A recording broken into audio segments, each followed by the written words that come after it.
మాగాయ పచ్చడి పెట్టుకుందాం. మాగాయ పచ్చడి ఎలా పెట్టాలో చెప్తా. పూర్వం అయితే అమ్మమ్మ వాళ్ళు ఏం చేసేవారంటే మాగాయ పచ్చడికి మామిడికాయలు పీల్ చేసేసేసి చక్కగా ఇంత ముక్కల కింద రౌండ్గా కొంచెం అట్లా కాయ పరంగా కోసేసేవారు. కోసిన తర్వాత దాన్ని జాడి తీసుకొని ఒక లేయరు మామిడికాయ ముక్కలు, ఒక లేయరు ఉప్పు వేసి పెట్టేవారు. కొంచెం పసుపు వేసేవారు. వేసేసేసి దాన్ని మూత పెట్టి పెట్టేసేవారు పక్కన. 3 days తర్వాత దాన్ని తీసి మొత్తం ఇట్లా వాటర్ అంతా జ్యూస్ వస్తుంది. వాటర్ అంతా పిండేసేసి గట్టిగా ఎండలో వడియాల్లాగా ఎండబెట్టేసేవారు. ఎండబెట్టేసిన తర్వాత దాన్ని మళ్ళీ ఈ వచ్చిన జ్యూస్ని ఆ ముక్కల్ని ఎండలో పెట్టి మళ్ళీ దాన్ని ఇందులో కలిపేసేవారు. ఈ జ్యూస్లో కలిపేసి కారం కలిపేసి పెట్టుకునేవారు. ఎప్పుడు కావాలంటే అప్పుడు కాస్త కాస్త తీసి తాలింపు వేసుకునేవారు. అప్పుడు పచ్చడి అట్లా పెట్టుకునేవారు. కాకపోతే ఇప్పుడు కొన్నాళ్ళ నుండి అందరూ ఏం చేస్తున్నారంటే మామిడికాయలు పీల్ చేసేసేసి ఇదిగో ఈ విధంగా పీసెస్ చేసుకొని ఈ పీసెస్ని ఒక 2 hours ఎండలో పెడతారు. 2 hours ఎండబెట్టి అంటే ఈ ముక్కల్లో తేమ పోయే వరకు ఎండలో పెట్టుకోవాలి. ఇప్పుడు దీన్ని నేను ఉదయం కోసేసేసి 2-3 hours నేను ఎండలో పెట్టాను. ఈ విధంగా తయారైంది. దీంట్లో మనం అన్నీ కలుపుకుందాం. ఫస్ట్ మామిడికాయ ముక్కల్లో కారం, రెడ్ చిల్లీ పౌడర్ చూసారా? ఈ రెడ్ చిల్లీ పౌడర్ నేను ఆర్గానిక్వే తెప్పించుకొని ఇది పెద్ద సైజు పచ్చడికి స్పెషల్గా పెద్ద సైజు కాయలు వాడతామన్నమాట. దీన్ని కూడా పచ్చడిలోకి నేను కొంచెం బరగ్గా పట్టుకుంటాను. ఆవకాయకి కానీ దీనికి కొంచెం మెత్తగా ఉన్నా పర్వాలేదు. ఆవకాయకి అయితే బాగా బరగగా ఉండాలి ఆవపిండి. అది కూడా ఎందుకంటే చూడడానికి పికిల్ చాలా బాగుంటుంది, అందంగా ఉంటుంది. అయితే దీన్ని కొంచెం మెత్తగా ఉన్నా ఏం కాదు. కారం వేసుకుని చాలా మంచి కలర్.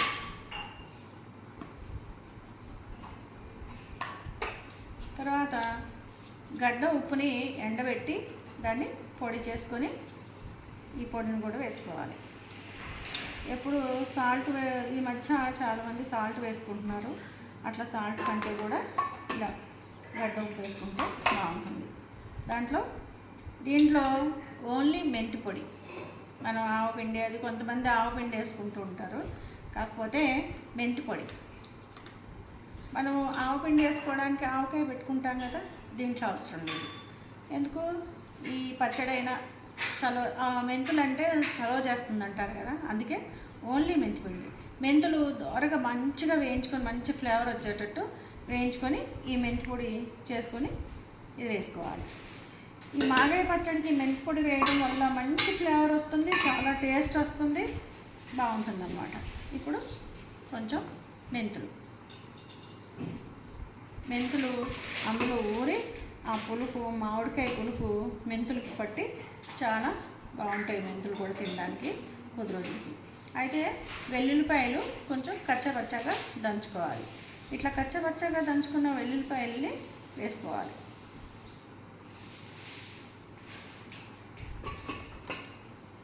తర్వాత వెల్లుల్లిపాయలు దంచేసుకున్నాం కదా అని చెప్పేసి మానేయక్కర్లేదు.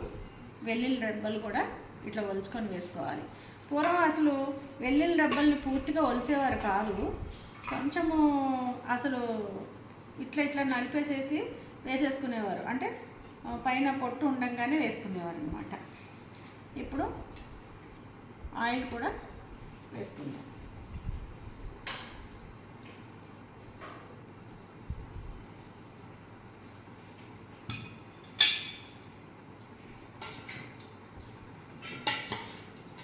ఇవన్నీ వేసుకొని బాగా కలుపుకోవాలి. నాకు అప్పుడు అమ్మమ్మ పెట్టినప్పుడు ఏంటంటే ఆ పచ్చడి తింటే అబ్బా చాలా బాగుంది అని అనుకునేదాన్ని. ఎప్పుడైతే ఈ విధంగా దీన్ని పచ్చి మాగాయ అంటారు, ఇప్పుడు ఎండు మాగాయ అని దాన్ని అంటున్నారు. దీన్ని అయితే పచ్చి మాగాయ అంటారు. ఇప్పుడు ఆ టేస్ట్ అది తిని ఇది తింటే అందరూ ఇదే ఇష్టపడతారు. ఎందుకంటే ఇది చాలా బాగుంటుంది.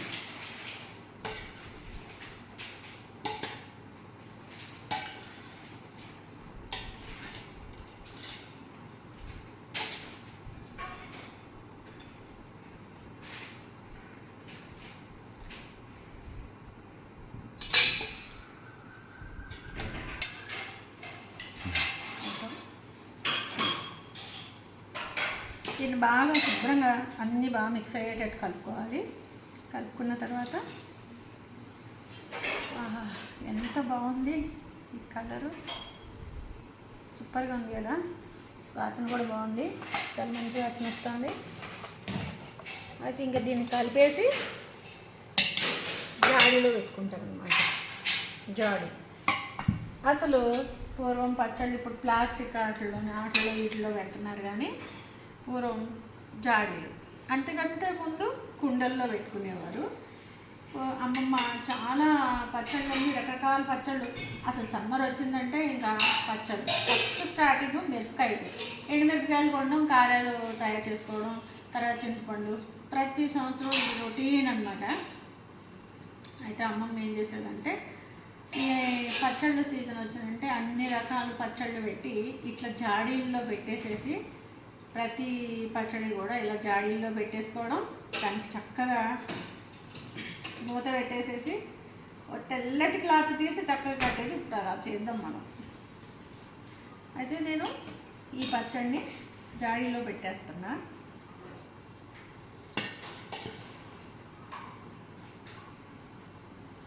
ఇదంతా జాడీలో పెట్టేసుకొని థర్డ్ డే 3 రోజులకి ఇది చక్కగా ఉప్పు కారం అన్నీ పట్టి ఆ మామిడికాయ పులుపు ఇందులో దిగి గ్రేవీలా తయారవుతుంది.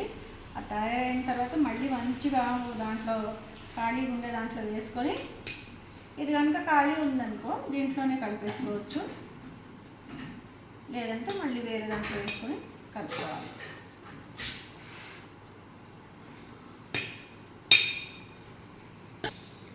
ఇప్పుడు చక్కగా ఇదిగా నొక్కేస్తే, దీంట్లో సమానంగా పెట్టేస్తే చక్కగా థర్డ్ డే ఇది ఓపెన్ చేసి చూసేటప్పటికి కొంచెం లిక్విడ్గా తయారవుతుంది, మంచిగా ఉంటుంది. ఇక దీనికి టేస్ట్లో తిరిగే ఉండదు. ఎంత మంచి టేస్ట్ అంటే అంత బాగుంటుంది. మీరు కూడా టేస్ట్ చేయాలంటే మా ఇంటికి రండి. దీన్ని శుభ్రంగా తుడిచేసుకొని కొంచెం ఆయిల్ వదిలించి ఉంటుంది కదా, మనం వేసేటప్పుడు మూత పెట్టేస్తాం. మూత పెట్టేసి ఇట్లా క్లాత్ కట్టేసి క్లోజ్ చేసేస్తాం. అయితే ఆవకాయ పచ్చడి అమృతం తెలుసా?